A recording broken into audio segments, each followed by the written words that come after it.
Tugu batas Kabupaten Wajo dan Kabupaten Sopeng kondisinya memprihatinkan.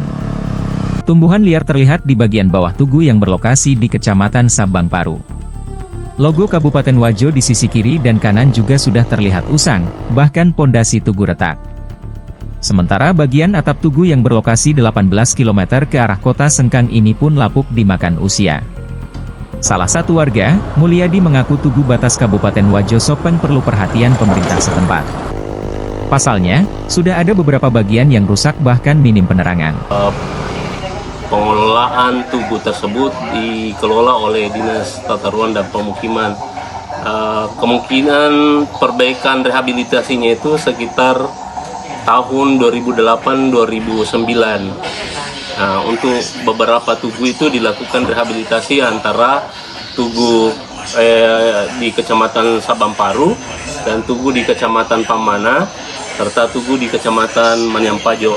Itu terlaksana di sekitaran rehabilitasinya terlaksana di sekitaran 2008-2009. Melihat kondisi yang ada saat ini pun, apakah untuk anggaran sekarang ada untuk anggarannya? Khusus untuk tata ruang untuk tahun ini kami tidak ada penganggaran fisik karena di kami itu hanya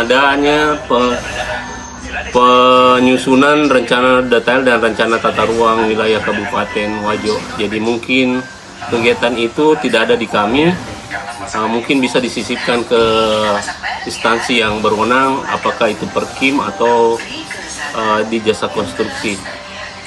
Baik, Pak, melihat kondisi di malam hari itu minim penerangan, Pak, bagaimana? Ya, kalau kita lihat peruntukannya bahwa itu adalah tugu batas antara Kabupaten Sopeng dengan Kabupaten Wajo, ya mestinya membutuhkan penerangan yang cukup karena memberi visualisasi kepada pengendara bahwa kami sudah masuk di wilayah Kabupaten Wajo atau meninggalkan Kabupaten Wajo.